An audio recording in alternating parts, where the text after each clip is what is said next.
The Cat and the Mouse in Partnership, a German fairy tale collected by the Brothers Grimm. A cat had made acquaintance with a mouse, and had spoken so much of the great love and friendship she felt for her, that at last the mouse consented to live in the same house with her, and to go shares in the housekeeping. "But we must provide for the winter, or else we shall suffer hunger," said the cat. "You, little mouse, cannot venture everywhere in case you run at last into a trap." This good counsel was followed, and a little pot of fat was bought, but they did not know where to put it. At length, after long consultation, the cat said, "I know of no place where it could be better put than in the church. No one will trouble to take it away from there. We will hide it in a corner, and we won't touch it till we are in want." So the little pot was placed in safety, but it was not long before the cat had a great longing for it, and said to the mouse, "I wanted to tell you, little mouse, that my cousin has a little son, white with brown spots, and she wants me to be godmother to it. Let me go out today, and do you take care of the house alone." "Yes, go certainly," replied the mouse, "and when you eat anything good, think of me. I should very much like a drop of the red christening wine." But it was all untrue. The cat had no cousin, and had not been asked to be godmother.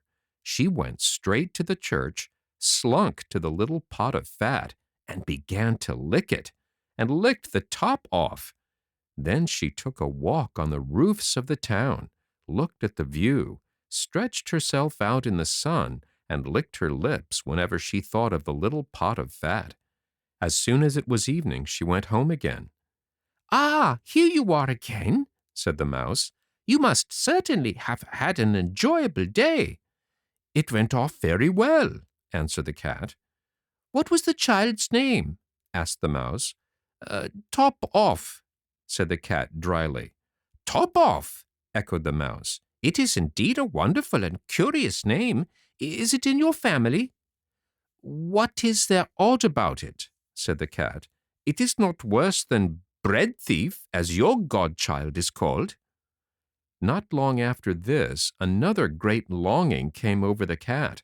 She said to the mouse, "You must again be kind enough to look after the house alone, for I have been asked a second time to stand godmother, and as this child has a white ring round its neck, I cannot refuse."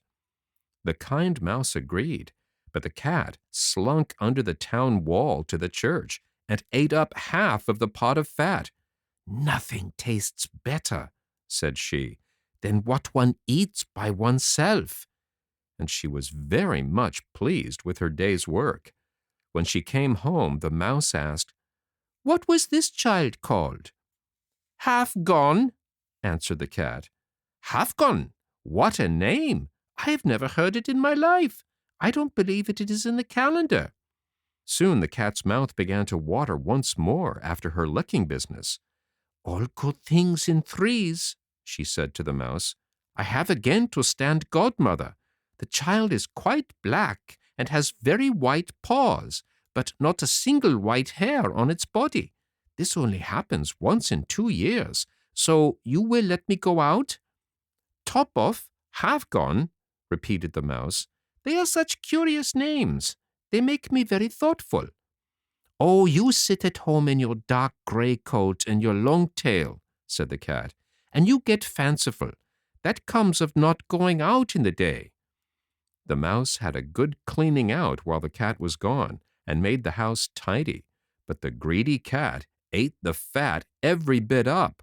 "When it is all gone, one can be at rest," she said to herself, and at night she came home sleek and satisfied. The mouse asked at once after the third child's name. "It won't please you any better," said the cat. "He was called Clean Gone." "Clean Gone," repeated the mouse. "I do not believe that name has been printed any more than the others. Clean Gone, what can it mean?" She shook her head, curled herself up, and went to sleep.